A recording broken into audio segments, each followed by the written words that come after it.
do it ourselves, Alex and I. We have a proud team here. I'd like to thank our city manager, Alex Meyerhoff. He's the one you can go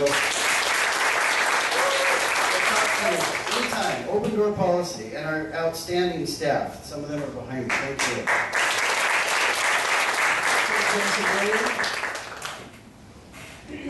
you. And our success is also due to our partners, including Imperial County Sheriff's Office, the City of Imperial Building Department. I'll read off 3 or 4. The Holt Group, Walter Driscoll and Associates.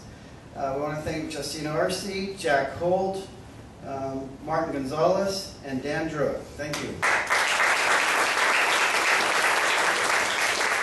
We do contract a lot out in our city, so we couldn't do that without them either. Well, financial. I'll keep this somewhat short, but we do have some pretty good news. We have a, now where'd he go? Now I can't see anything. Oh, there he is. No, that's fine. My eyes adjusted. Our revenue, 41.4% of budget. By halfway through the year, that should be 50%, but we have a couple items backloaded. So we are projecting by end of year 100.4%, just over 100%. Expenditures are at 50.4%. We hope to be at about 97% by year end. So taken together, this should result in us being in the black, $150,000 surplus. Not a whole lot of money, but we're in the surplus. And that's after 2 years of deficit spending, not big deficit spending, but we were hovering right around there. So I'm going to give the staff a hand for coming in under that.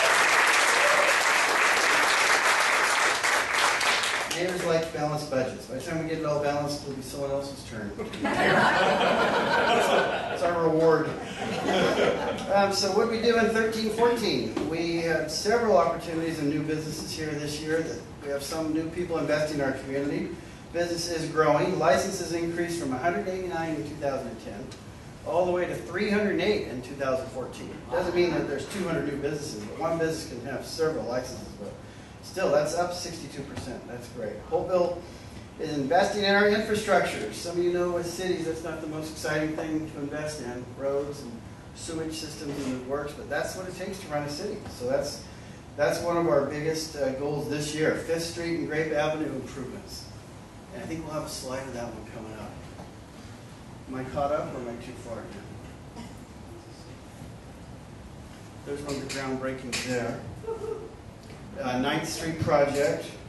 We have also some high-quality move-up housing is available at Holtville Estates. If anyone happened to go there last Saturday, there's some nice homes. Luckily, my wife didn't make it to see those giant. They have a giant walk-in closet in the master bedroom for both men and women, so it's huge. They're really nice, and if anyone gets a chance to look at it, you might enjoy those. Quality of life is outstanding thanks to our great public facilities and events. The Alamo River, that's what the slide is up on the screen right now. This is as you come into the city, you've probably seen it. Alamo River Trail Demonstration Project and Habitat Conservation at Walker Park. This, of course, was started probably 12 years ago with grants, 4 years ago getting things built, and it's now finally coming to fruition, so I can't take all the credit, but do we have any more slides of that one? Later on. Okay, later on. So it's really nice. If anyone gets a chance to go down there before summer hits, take a look. The Gene Layton Memorial Swimming Pool improvements. And as you can see in the background, we have some new solar shades that we're going to talk about a little bit more later.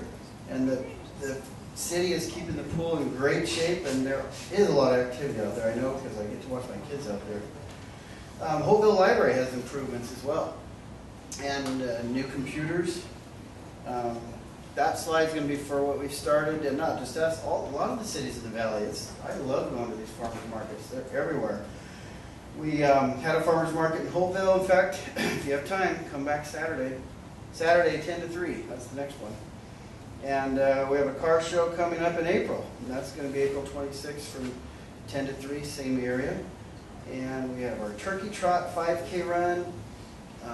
That grew this year. There's 3 groups. There's a group walking, there's a relay group, there's a younger group, and an older group. So there's a lot of fun happening in 2013-14. So priorities for next year. We have groundbreaking there. We're pretty good at groundbreaking. As you can tell by our hard hats, how much work we do. And the gold hasn't wore off the shovels for 2 years now, but no, we look serious. Sewer, Outfall, Maine. Here's that infrastructure that's not exciting but important. for new residential collection system. We just initiated a $7.4 million. It's a big project for us. $7.4 million capital improvement on our aging water system. Aging meaning 85 years old. So you got a system 85 years old, and it's plumbing. Guess what's going to happen? The project replaces the current sanitary sewer main collection pipeline, which happens to go by canals and fields and houses, so it's a good thing to fix this up.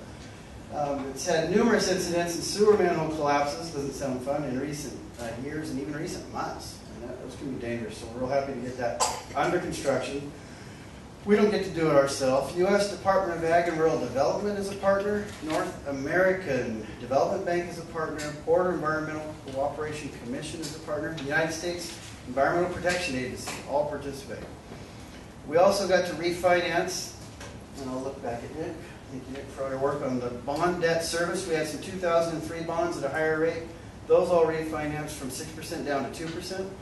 And that was part of the package. So we're going to be done with that by the end of this year. So thanks for your work on that. And that ties into, now we have a great new pipeline. Now you have to get it to a treatment plant. That's going to treat 850,000 gallons a day. This is an $11.9 million project. This is about a $12 million project. And it's some of those same investors that I just mentioned, plus California Clean Water Revolving Fund, NADBank, back US EPA. Financing includes grants of approximately $4 million. Out of the 11.9 million. The project, here's a good part for us small cities. I'm looking back there. Well, Imperial's getting kind of big now. Who's left that's small? This project's going to cost the city $148,000. Give yourselves a hand, guys. Thank you. I'm looking at Jack and Justina. They've done so much work. Imagine coordinating all these grants. As some of you have done grants, it's not free money, that's for sure. It's a lot of work. So that really helps us. This is currently in procurement phase, and that's going to be done by the end of 2015. So, a couple more. 4th Street improvements. This is going to give us curbs, gutters, things cities do between Cedar and Walnut. This is going to prepare parcels for downtown future development. Those of you that come to town that want to develop, you want to spend money on the building, not on curbs, gutters, parking, lighting. This really helps having that in place. 9th Street widening and Pear Canal underground. If you've been down our 9th Street, half the street's wide and you have lots of room. The other half, there's a canal on the way. So that's underway right now. We appreciate that. That includes curbs, gutters, sidewalks. All these things enhance our quality of life, including another picture of our trail. This is our Elmo River Trail that I mentioned earlier. This project transforms the city's southern boundary into an active recreation resource, and proud to say it's home of our Holtville cross-country team, the high school team. They go out there. I hear the other schools actually enjoy running out there, so it's really nice. Mack Park Field number 2. Proposed improvements include a second baseball field and a combination multi-soccer facility thanks to Holtville Little League and a few others in the community that are donating time. As city people know, the redevelopment agency money isn't around anymore, and so guess who's doing this? Volunteers are in Little League, so thank you for that. No cost to the city. Skate spot, you may have noticed, and we have in our audience, we'll talk to her a little bit later too, but Anastasia Mickey is here, and she's worked on this. It's called Skate Spot. It's in the city yard. It's on Pine Avenue, south of 4th Street. I think we have an updated picture. Yeah, see, I mean, that happened in like 3 days. That just happened. I live in this city, don't I? Wasn't there when you went to work this morning. Okay, so I'm not kidding. This happens fast. When the city doesn't do stuff, things happen. And that's the way it is. You know, it really is so much quicker. So we really, really appreciate that. This is going to be done by summer. No cost to the city. So we've got the theme here. We really appreciate our volunteers.